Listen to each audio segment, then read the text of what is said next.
Hey everyone, I'm Mackenzie Hickman, the host of the Wildcat Way Show. In this segment, we're going to be doing It's a Fine Time to Be a Wildcat, where we're going to highlight our fine arts department.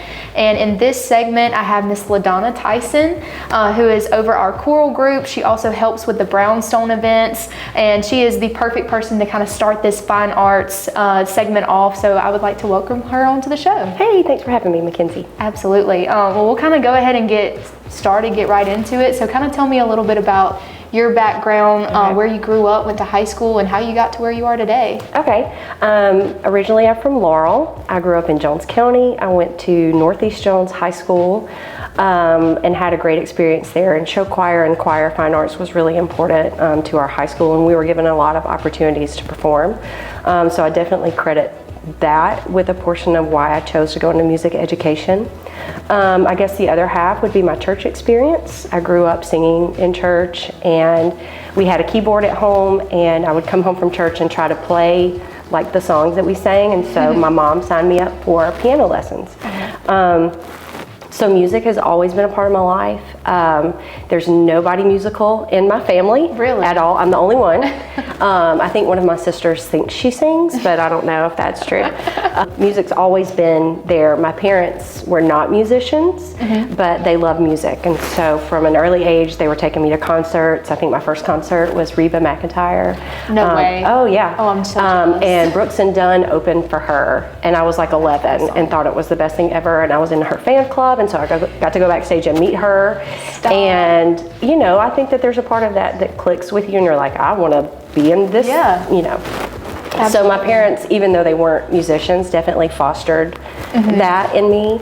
And then I would say my junior year of high school, I went to Show Choir Camps of America at Millikan University, and I spent a week with hundreds of other students doing music.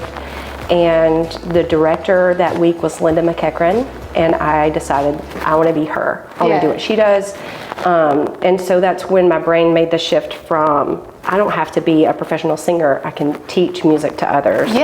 And I came home from that week and told my parents, I want to be a music educator. And they said, okay. And so that's, I guess, was the spark for where I'm at now. Absolutely. I love that, because I've kind of felt that too, of like your parents really kind of just helping guide you in that direction, and whatever you wanted to do, they're like, you can do it. You know, anything that you set your mind to, you can achieve that, and whatever direction you want to go in, that's what we're going to do. Yes. They were really awesome in recognizing, like, okay, she's got this gift or ability, and we see it, and they always said, do what makes you happy. Absolutely. And I had other people who were like, you should really go into something where you're going to make more money. And my parents never gave in to that, and always said, enjoy what you do it every day. And it was definitely the right choice for me. I still love coming to work every day. That's amazing. So what did you end up doing as far as, like, where did you get your degree in music from? So I went to William Carey. It was William Carey College back in the day when I was there. It was not a university. And I did music education there. And then I went straight to USM for a master's in choral conducting, which was a performance degree. And then started teaching and went back in 2016 to work on my PhD in music education. That's awesome. And so you started off, you kind of told me earlier that you worked at Petal High School, and then now you're here. So kind of how did that journey happen to PRCC? God. I mean, there's really no, there's no other way to say it. I worked at Petal. I was the assistant choral director for 2 years there, and loved it. I loved my time there. K through 12 was wonderful. Show choir is a really big deal in Petal, and it's really, really good. And the whole community's behind it. They get a lot of administrative support. And my second year, I had heard that there was an opening at Pearl River Community College, and somebody mentioned maybe applying, and I said they would never hire me. I'm 25, I have no clue what I'm doing. They would never hire me. And I got pregnant about the same time, and the show choir schedule at Petal was just a lot. And I was like, I don't know how I'm going to balance this. And Archie Rawls, who was the department chair here at the time in 2007, called and said, just come talk to us. We'd love for you to apply. We'd love to just talk to you. And so I came and interviewed, and they offered me the job, and we prayed a lot about it as a family, and I decided to come, and I started in 2007. So this is year 17. That's amazing. It is. It does not feel like 17 I did not realize years. you had been here that long. It's probably either. because I look so young. You Mackenzie. do. You look very young. Exactly. Thank you. I mean, this is a great interview. Exactly. The interview looks good on you. Right. So after you got here, what kind of was like your first initial role? Like, what did they have you doing? Basically what I'm doing now, but we didn't have as many groups. So I just did PRC singers, and we had a show choir at the time. River Road was a show choir, and I took that over. And then I think I taught maybe a general music class and a couple of voice lessons for a couple of years. And this was before we had the Brownstone Center. We were still in the FEMA trailers recovering from Katrina. So I did a little bit of everything, and then the voices came along, and then we've just kind of, I try to see what I've got coming in and make the program work for who I have. Right. So we've tried different groups here and there. And that's what I feel like you kind of have to do, especially whenever you're only 2 years with these kids. You kind of have to look at it as a whole, because maybe you can't do the same things that you did last year the next year, or vice versa. And I get a lot of questions usually about why don't we have show choir anymore, because the high schools do, and they're fantastic, and I get a ton of show choir students, which is great. But you can't do it at a university. None of the universities have it. So it's a balance of, you know, where can I plug those kids in so they can be successful, and then how can I train them to be successful when they leave here, and they can still participate in music and be in choir and get scholarship for that at a university. Right, and thinking about that future of that kid. Right. Yeah, absolutely. So, in talking about the group, so we have, you know, you mentioned your singers. Yes. You've got the voices, currents, and rapids this year. Yes, all the groups. So kind of talk a little bit about each one and like what they each are. Okay, so PRCC Singers is choir, and I think that PRCC Singers has been around since the beginning of time, since like 1909. I really don't know when it was established, but I know that Mark Malone, who was the choral director before me, it was a huge program, and he built that, and I was very privileged to take that over. We have about 60 in singers, and they sing at fall concert, they sing a variety show. When we do musicals every other year, they're the cast in a musical. Sometimes they're in Christmas. We did a Broadway review last year, so they usually sing 5-6 concerts a year. And then the next group that we have is Currents, and they've only been around for 2 years. They're an advanced treble group, so sopranos, altos only. We have 11 in the group this year, and they sing maybe more like 12 to 13 concerts a year. Rapids is brand new, first year. It's 5 guys, tenors and basses, and we're still figuring out who they are and where they fit. They're doing a great job though. And then probably the most visible group is the voices, and they do more like 25 to 30 concerts a year, compete, all kinds of stuff. Absolutely. And so like those voices, kind of expanding on that, I know y'all have done music videos, y'all have had albums and stuff like that, so kind of talk a little bit about what that process is like. It usually works like, hey, I have this idea, how can we, you know. So the music videos that we did, that was for COVID year, and we couldn't perform, and we worked so hard on all this music, but we weren't able to have people for concerts, we couldn't show it, and so I had a friend who helped us out with the music videos. That's awesome. And that was really fun and a learning experience for us, and I would love to get back and do another one of those. That album, we did our first album last year through happenstance. I met a guy from LA who was at an event that we were at, and he was like, hey, I produce and do other things if you ever need somebody. Perfect. And so we came home from the event, and I called him and I was like, could you tell me a little bit more about how we do this? What's the process? What's the cost? And he walked me through it, and I said, well, let's try it. You know, and so Alfredo Austin was his name. He flew in from LA, spent like maybe 2.5 days here, and it was like from 9 a.m. to 2 a.m. every day. Oh my goodness. We had kids in the practice rooms recording. We made a studio in a practice room, and he flew out, and that's awesome. And then it's like mixed and edited and mastered. He sent it back to us, and it was nominated for an award last year for Best EP. The CARA Awards are Contemporary Acapella Recording Awards. And he emailed me one day last year and was like, congratulations. And I said, great, you know, what did we do? And he was like, you've been nominated. And I had no clue. They didn't email, they just posted it on like an Instagram account. And so the other nominees were Harvard, Northwestern, and the University of Arizona. So for Pearl River Community College to be in that league, oh, man, Is wild. it is crazy. That's It's crazy. amazing. That just shows like how advanced it is now, and like the voices and what they're doing and how amazing it is. And it also shows like the support of our administration. Like anytime I've said, can I try this? Can we do this? Dr. Brewerwood, Dr. Smith, Dr. Hunt, our department chair, has said, go for it. Yeah. You know, I've never been given sort of a limitation. Right. They're very proud of our students and our program and want to see us do the best things. That's awesome. Yeah. And then kind of even spinning off of that success in which you were able to like get to there, you were telling me earlier about the competition that you went to in Miami. Yes. And how you finished there. So kind of talk about that. So that was another new venture for us that I had no clue. I'd never been to it, didn't know anything about it, but we decided to try.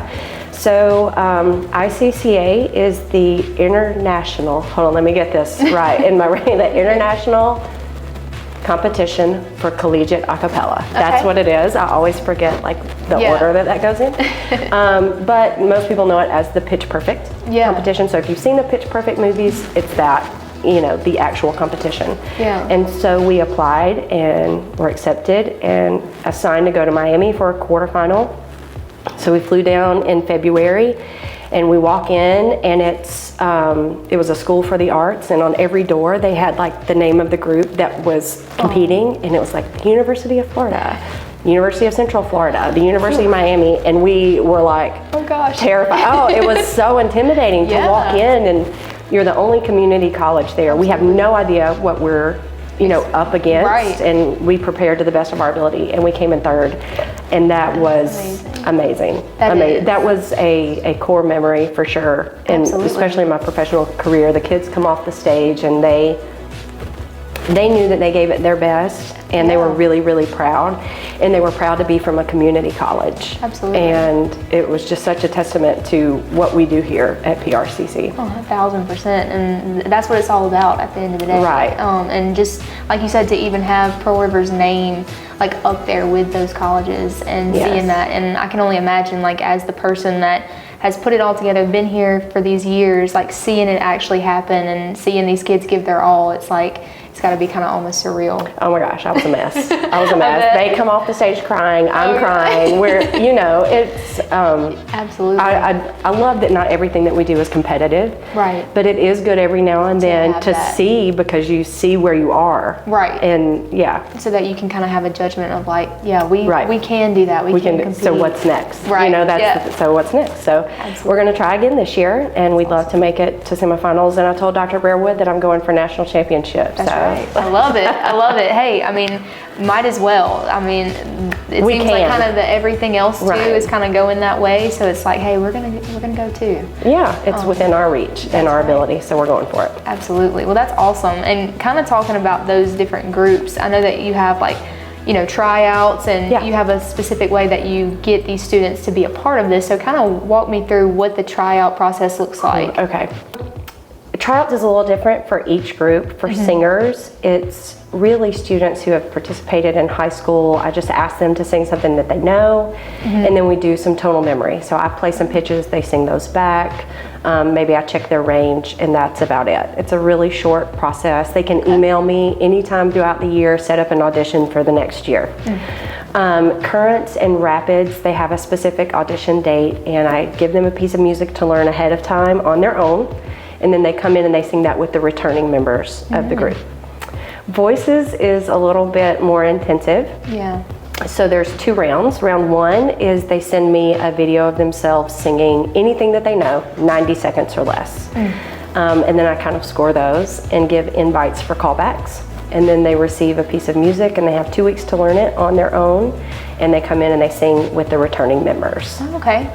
We usually have about 60 to 70 tryout for the voices, and I never take more than 14. Dang. So it's really competitive. Absolutely. But I would just say for anybody that's interested, work on being an independent musician, learning how to sing a harmony by yourself without other people around you. Work on reading simple rhythms, simple melodies, just being independent. You know, that's the only thing coming from a high school sometimes you're in a group with 50 to 70 Right. people and you can hide. And when there's 14 of us, nobody can hide. Yeah. So work on building confident, independent musician skills. Absolutely. And is there anything like kind of like starting out maybe for somebody that wants to get into music, maybe they're like younger, kind of like freshmen in high school kind of thing? Yeah. Like, is taking music lessons kind of a thing that you would give them, like advice you'd give them to do? Or? The best advice I would give would be involved in what your school has. Yeah. If your school has choir, has show choir, has an a cappella group, do that. Do that, yeah. That's going to prepare you. If your school does not, I know especially in our district we have a couple of schools unfortunately that don't have choirs. Yeah. If you're in band, that's great. If not, yeah, maybe like take a voice lesson or Right, two, yeah. or a piano lesson, and just kind of figure that out. But we also have students who, were homeschooled, Yeah. who maybe never really sang in any sort of formal setting, that are in the voices and that are in currents. So it is not a prerequisite at all. Right. Okay, cool. And then all of these are scholarship opportunities for students as well. 3/4 tuition for every Yeah. group. That's And amazing. so anybody that's in currents, rapids, and voices is also in singers. Yeah. So they get 2 3/4 tuition scholarships. That's amazing. It's Yeah. great. Yeah, that really It's great. helps out for Yeah. sure, for sure.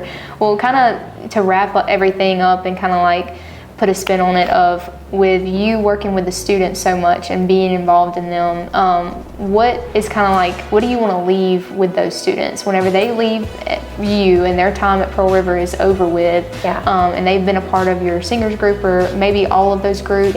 Yeah. What is something that you really want them to get from their experience here at Pearl River? The first thing that I hope they get is a love for music, and that they love it so much that they find a way to participate for the rest of their lives. That is something that I think is unique to music. You can do it for the rest of your life. If you're an athlete, my children are athletes, I grew up playing sports. There comes a point in your life where it's like, my body can't Right. physically do these things anymore, and you have to kind of modify what you do. But you can sing at a university, you can sing in a community choir, you can sing in your church choir, you can sing for your whole life. And so Yeah. I hope that they love music enough that they continue to do that. The other thing is, I hope that they have learned that hard work pays off. That's kind of our motto in my classroom. Nothing comes easily, and if you get something easily, that means you didn't have to work for it, and anybody can do it. Right. Anything that's worth having, you're going to have to work for, and it requires some discipline. So I hope that they leave with that mentality for whatever they attack next. Hard work is going to pay off. If I put in the work, it pays off. That's a really great motto to have, especially with how much y'all put into and how Right. when you talked about how many competitions and how many times they perform, you almost have to have that drive and that work ethic. Right. And last year, when we competed, it was like, oh yeah, that's true. We worked really hard. We had extra rehearsals. We worked harder than we ever have, and it paid off in the Right, end. yeah. So that's awesome to see yeah. it come full circle. It for is. Sure. Well, that's amazing, and I want to say that it's wonderful what you've done here in the past you. 17 years. It's amazing, and especially the stuff that's been most recent with the voices and everything you've accomplished. Just congratulations on everything. Thank you, Mackenzie. That's very kind. No, thank you. Well, everyone, that is a wrap on this segment of the Wildcat Way Show. Again, this was Miss LaDonna Tyson. So thankful to have her. She definitely represents our motto of pride, respect, class, and character from the Wildcat Way Show very well. So thank you so much again for coming on. And make sure to follow us on all of our social media platforms and keep up with Miss LaDonna and the voices, the singers, rapids, and currents this year throughout the whole semester, throughout next semester, and the events in the Brownstone. Thank you so much for watching, and I'll see you next week.